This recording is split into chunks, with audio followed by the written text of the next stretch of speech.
Hello, नमस्कार साथियों। फिर से हाज़िर हूँ आपके साथ लेकर के हिस्ट्री की एनसीईआरटी। तो क्लास 12 की हिस्ट्री की एनसीईआरटी में जो हमारा चैप्टर चल रहा है 1857 की क्रांति के बारे में, विद्रोही और राज, इसमें आज हम देखेंगे जो विद्रोहियों ने घोषणाएं करी थी कि आखिर वो चाहते क्या थे और उन्होंने ये क्रांतियाँ क्यों करी। तो ये कुछ ऑथेंटिक घोषणाएं हैं जिसका नाम है आदमगढ़ घोषणा। 25 अगस्त 1857 को उन्होंने ये जारी करी है। विद्रोही क्या चाहते थे इसके बारे में हमारी जानकारी का ये एक मुख्य स्रोत है। सर्वविदित है कि इस युग में हिंदुस्तान के लोग, हिंदू और मुस्लिम दोनों ही अधर्मी और षड्यंत्रकारी अंग्रेजों की निरंकुशता और उत्पीड़न से त्रस्त हैं। इसलिए देश के सभी धनवान लोगों को, खास तौर से जिनका मुस्लिम शाही परिवारों से ताल्लुक रहा है और जिन्हें लोगों का धर्म रक्षक और स्वामी माना जाता है, अपने जीवन और संपत्ति को जनता की कुशल क्षेम के लिए होम कर देना चाहिए। अपने धर्म की रक्षा के लिए अरसा पहले अपने घर बार छोड़ चुके और भारत से अंग्रेजों को उखाड़ फेंकने के लिए पूरा जोर लगा रहे बहुत सारे हिंदू और मुसलमान मुखिया मेरे पास आए और उन्होंने इस भारतीय धर्म युद्ध में हिस्सा लिया। देखिए, विद्रोही इसे धर्म युद्ध कहते थे। मुझे पूरी उम्मीद है कि जल्दी ही मुझे पश्चिम से भी मदद मिलेगी, इसलिए जनता की जानकारी के लिए कई भागों का यह इश्तिहार जारी किया जा रहा है और यह सबका दायित्व है कि इसको गौर से पढ़े और इसका पालन करें। इस साझा उद्देश्य में जो लोग अपना योगदान देना चाहते हैं लेकिन उन जिनके पास अपनी सेवाएं देने के साधन नहीं हैं, उन्हें मेरी तरफ से दैनिक भोजन दिया जाएगा। और सबको मालूम हो कि हिंदू और मुस्लिम दोनों तरह के प्राचीन ग्रंथों में चमत्कार करने वाले लेखन और भविष्यवक्ताओं में, पंडितों की गणनाओं में, सब में यह सहमति दिखाई देती थी कि भारत में या कहीं भी अंग्रेजों के पैर अब टिक नहीं पाएंगे। इसलिए यह सबका फर्ज है कि वे अंग्रेज का वर्चस्व बने रहने की सारी उम्मीदें छोड़ दें, मेरा साथ दें और साझे हित में काम करते हुए अपने व्यक्तिगत परिश्रम से बादशाही सम्मान के हकदार बने और अपने अपने लक्ष्य प्राप्त करें। अन्यथा अगर यह स्वर्णिम अवसर हमारे हाथ से चला गया तो हमें अपनी मूर्खता पर पश्चाताप करना पड़ेगा। यहाँ पे भाग 1 है जमींदारों के बारे में। जाहिर है कि जमींदारी बंदोबस्त तय करने में अंग्रेजी सरकार ने बेहिसाब जमा यानी भू राजस्व थोप दिया है और कई जमींदारों को बेइज्जत और बर्बाद किया है। बकाया लगान की वजह से उनकी जागीरें नीलाम कर दी गई है। हद तो यह है कि एक आम रैयत किसी जनाना नौकर या किसी गुलाम की ओर से दाखिल किए गए मुकदमे पर भी बाइज्जत जमींदारों को अदालत में घसीटा जा रहा है, गिरफ्तार किया जा रहा है और कैद खाने में डाला जा रहा है और बेइज्जत किया जा रहा है।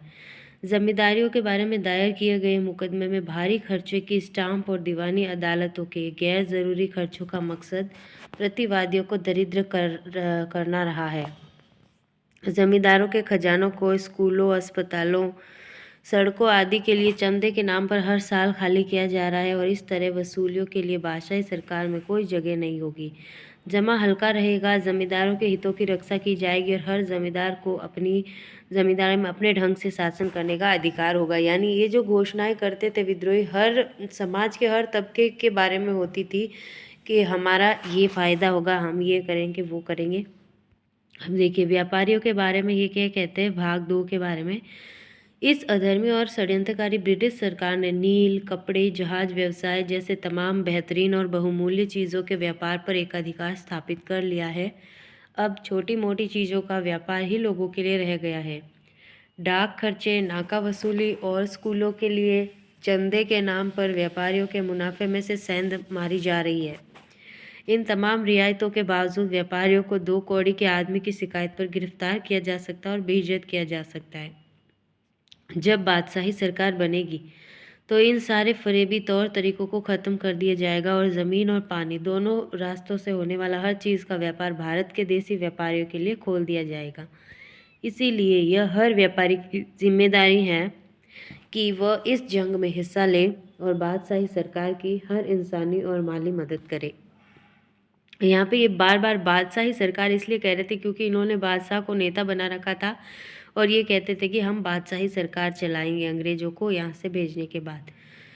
फिर सरकारी कर्मचारियों के बारे में ये क्या कहते हैं कि अब यह राज की बात नहीं है कि अंग्रेजी सरकार के तहत प्रशासनिक और सैनिक सेवाओं में भर्ती होने वाले भारतीय लोगों को इज्जत नहीं मिलती, उनकी तनख्वाह कम होती है।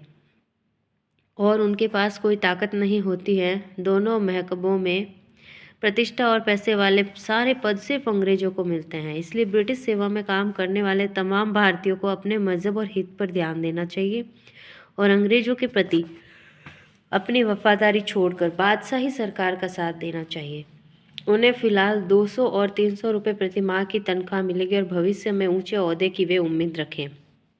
कारीगरों के बारे में क्या कहते हैं ये, कि इसमें कोई शक नहीं है कि इंग्लैंड में बनी सारी चीज़ों को ला लाकर यूरोपियों ने हमारे बुनकरों, सूती वस्त्र बनाने वालों, बढ़इयों, लोहारों, मोचे आदि को बेरोजगार कर दिया है।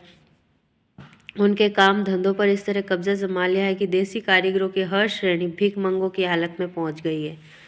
बादशाही सरकार में देसी कारीगरों को राजाओं और अमीरों की सेवा में तैनात किया जाएगा। इससे निसंदेह उनकी उन्नति होगी। इसलिए इन कारीगरों को अंग्रेजों की सेवा छोड़ देनी चाहिए। और अंत में यहाँ पे ये पंडितों, फकीरों और अन्य ज्ञानी व्यक्तियों को भी कहते हैं कि पंडितों और फकीर क्रमशः हिंदू और मुस्लिम धर्मों के अभिभावक हैं और यूरोपीय दोनों धर्मों के शत्रु हैं, क्योंकि फिलहाल धर्म के कारण ही अंग्रेजों के खिलाफ एक युद्ध छिड़ा हुआ है, क्योंकि ये इसे धर्म युद्ध ही कहते थे। और इसीलिए पंडितों और फकीरों का फर्ज है कि वे खुद को मेरे सामने पेश करें और इस पवित्र युद्ध में अपना हिस्सा निभाएं। तो किस तरह से जो विद्रोही नेता हैं वो समाज के हर एक तबके को अंग्रेजों के विद्रोह में ही फायदा है, इस तरह से ये जताते थे। अब देखिए सिपाही क्या सोचते थे। विद्रोही सिपाहियों की एक अर्जी जो बच गई। एक सदी पहले अंग्रेज हिंदुस्तान आए और धीरे धीरे यहाँ फौजी टुकड़ियाँ बनाने लगे। इसके बाद वे हर राज्य के मालिक बन बैठे। हमारे पुरखों ने सदा उनकी सेवा की है और हम भी उनकी नौकरी में आए। ईश्वर की कृपा से और हमारी सहायता से अंग्रेजों ने जो चाहा वो इलाका जीत लिया। उनके लिए हमारे जैसे हजारों हिंदुस्तानी जवानों को अपनी कुर्बानी देनी पड़ी, लेकिन हमने कभी पैर पीछे नहीं खींचे और न कोई बहाना बनाया और न ही बगावत के रास्ते पर चले। लेकिन सन 1857 में अंग्रेजों ने यह हुक्म जारी कर दिया कि अब सिपाहियों को इंग्लैंड से नए कारतूस और बंदूकें दी जाएगी। नए कारतूसों में गाय और सूअर की चर्बी मिली हुई है और गेहूं के आटे में भी यह हड्डियों का चूरा मिलाकर खिलाया जा रहा है। ये चीज़ें पैदल सेना, घुड़सवारों और गोल अंदाज फौज के हर रेजिमेंट में पहुंचा दी गई है। उन्होंने ये कारतूस थर्ड लाइट कैवलरी के सवारों यानी घुड़सवार सैनिक को दिए और उन्हें दांतों से खींचने के लिए कहा। सिपाहियों ने इस हुक्म का विरोध किया और कहा कि वे ऐसा कभी नहीं करेंगे, क्योंकि अगर उन्होंने ऐसा किया तो उनका धर्म भ्रष्ट हो जाएगा।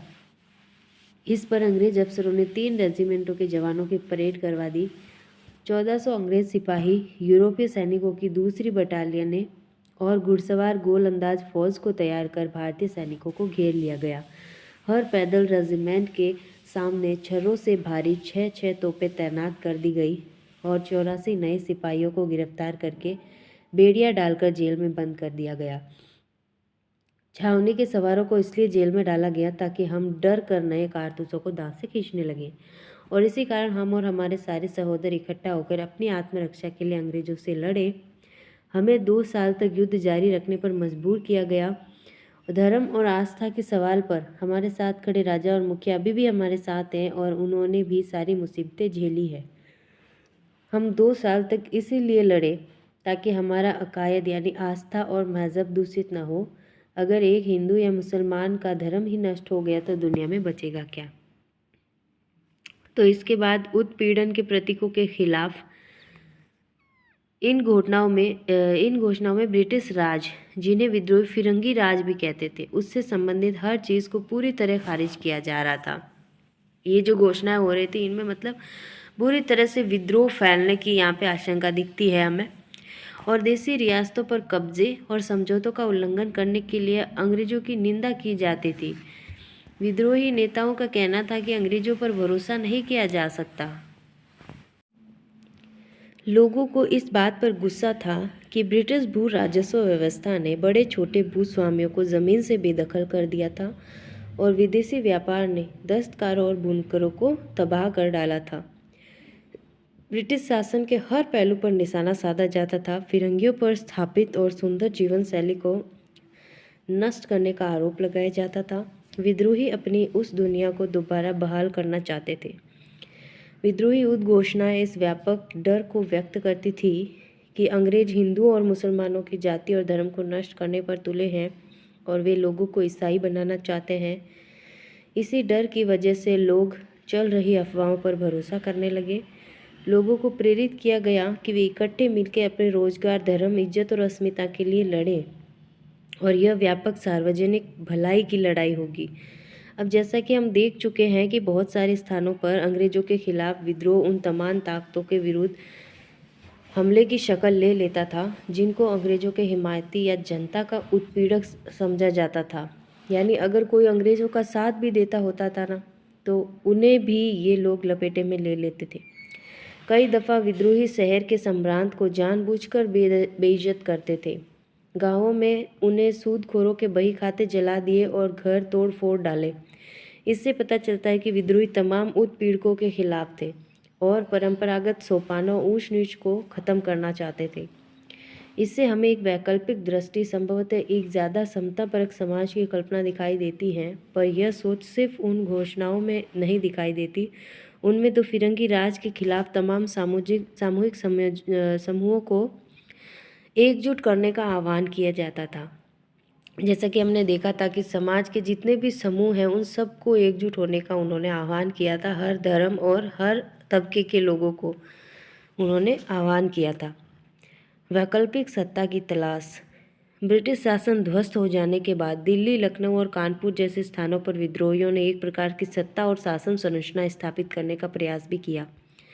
बेशक यह प्रयोग ज़्यादा समय तक नहीं चला, लेकिन इन कोशिशों से पता चलता है कि विद्रोही नेता 18वीं सदी की पूर्व ब्रिटिश दुनिया को पुनः स्थापित करना चाहते थे।